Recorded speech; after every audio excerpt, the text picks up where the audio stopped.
বাংলাদেশ তথা পুরান ঢাকার অন্যতম শ্রেষ্ঠ স্থাপত্য নিদর্শন আহসান মঞ্জিল।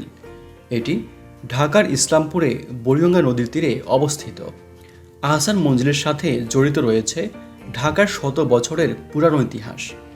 নবাব পরিবারের বহুল স্মৃতি বিজড়িত এই প্রাসাদটি বর্তমানে জাদুঘর হিসাবে পরিচালিত হচ্ছে। আহসান মঞ্জিল বাংলার গৌরবময় ইতিহাস এবং নবাবী ঐতিহ্যের সংমিশ্রণে টিকে থাকা এক সমৃদ্ধশালা। অষ্টাদশ শতাব্দীর মাঝামাঝি সময়ে জমিদার শেখ এনায়েতুল্লাহ আহসান মঞ্জিলের বর্তমান স্থানে রংমহল নামে একটি প্রমোদ ভবন তৈরি করেন। পরবর্তীতে তার পুত্র শেখ মতিউল্লাহ রংমহলটি ফরাসি বণিকদের কাছে বিক্রি করে দেন। 1830 সালে নবাব আব্দুল গনির পিতা খাজা আলিমুল্লাহ এটি কিনে নেন। 1859 সালে নবাব আব্দুল গনি সেখানে প্রাসাদ নির্মাণ শুরু করেন। দীর্ঘ 13 বছর লেগেছিল প্রাসাদটি নির্মাণ করতে। তিনি তার প্রিয় পুত্র খাজা আহসানুল্লাহর নামানুসারে এর নামকরণ করেন আহসান মঞ্জিল। একসময় ঢাকা শহরের সবচেয়ে উঁচু গম্বুজ ছিল আহসান মঞ্জিলের প্রাসাদের ছাদের উপরের সুন্দর গম্বুজটি। দোতলা এ ভবনের বারান্দা ও মেঝে তৈরি করা হয়েছে মার্বেল পাথর দিয়ে। প্রাসাদের ভেতরে রয়েছে খাবার ঘর, লাইব্রেরি, জলসাঘর, দরবার হল এবং বিলিয়ার্ড খেলার জায়গা।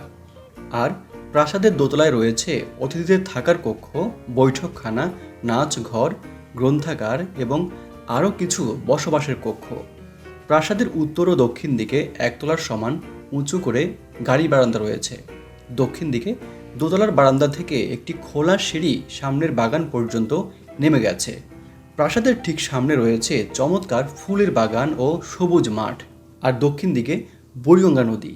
আহসান মঞ্জিলকে ঢাকা শহরের প্রথম ইট পাথরের তৈরি স্থাপত্য নিদর্শন হিসাবে মনে করা হয়। আর তৎকালীন নবাবদের মতে এই ভবনেই প্রথম বৈদ্যুতিক বাতি জ্বলে ওঠে।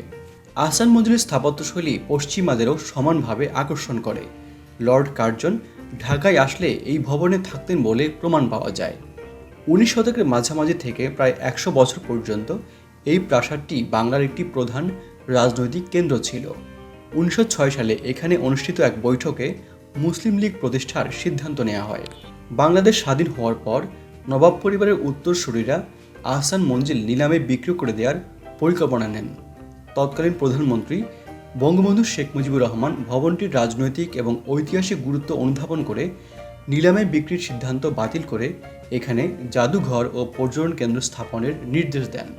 অনেকবার সংস্কার, সৌন্দর্য বর্ধন, পরিমার্জনের পর 1992 সালে আহসান মঞ্জিল জাদুঘর পরিদর্শনের জন্য উন্মুক্ত করে দেওয়া হয়। আহসান মঞ্জিল ভ্রমণের সবচেয়ে আকর্ষণ জাদুঘরের সংগ্রহশালা। মোট 4077টি নিদর্শন আহসান মঞ্জিলের 23টি কক্ষে প্রদর্শনীর জন্য উন্মুক্ত করা আছে। 9টি কক্ষ সেই নবাবী আমলের মতো করেই সাজানো রয়েছে। প্রতিটি কক্ষ আপনাকে সেই নবাবী আমলের ইতিহাসের কাছে নিয়ে যাবে। জাদুঘরের প্রদর্শনীর জন্য রয়েছে আহসান মঞ্জিলের ইতিহাস, নবাবদের পরিচিতি ও বংশতালিকা। নবাবদের ব্যবহৃত বড় বড় আয়না, বৃহদাকার লোহার সিন্দুক, কাঠের আলমারি, ডাইনিং রুম, ড্রয়িং রুম, কাঁচ ও চীনামাটির থালা বাসন, হাতির মাথার কঙ্কাল, ঢাল ও তরবারি।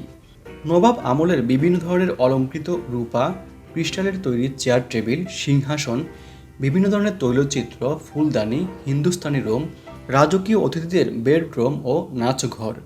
আরও আছে সমসাময়িককালের বিভিন্ন ব্যক্তিদের প্রতিকৃতি ও নবাবদের বিভিন্ন সমাজসেবামূলক কাজের নিদর্শন। জনপ্রতি 20 টাকা দিয়ে টিকিট কিনে এখানে প্রবেশ করতে হয়। সার্কভুক্ত দেশের নাগরিকদের জন্য 300 টাকা এবং অন্যান্য দেশের নাগরিকদের জন্য টিকিট ফি 500 টাকা। শনিবার থেকে বুধবার এই 5 দিন সকাল 10:30 থেকে বিকাল 5:30 পর্যন্ত আহসান মঞ্জিল খোলা থাকে। আর প্রতি শুক্রবার বিকাল 3টা থেকে রাত 8টা পর্যন্ত আহসান মঞ্জিল পরিদর্শন করা যায়।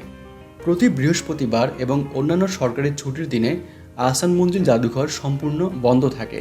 আপনি যদি আহসান মঞ্জিলে যেতে চান তাহলে ঢাকার সদরঘাটগামী যে কোনো বাসে উঠে কিংবা সিএনজি কিংবা আপনার ব্যক্তিগত পরিবহনে জগন্নাথ ইউনিভার্সিটির সামনে ভিক্টোরিয়া পার্কের সামনে নেমে যেতে হবে। তারপর সেখান থেকে পায়ে হেঁটে বা 30 টাকা রিক্সা ভাড়ায় আপনি আহসান মঞ্জিল যেতে পারবেন। আহসান মঞ্জিল নিয়ে সাজানো আজকের ভিডিওটি আমরা এখানেই শেষ করছি। এই ধরনের ভিডিও আরও দেখার জন্য আমাদের এই চ্যানেলটি এবং আমাদের ফেসবুক পেজ ফলো করার জন্য আপনাদের প্রতি বিশেষভাবে অনুরোধ করছি।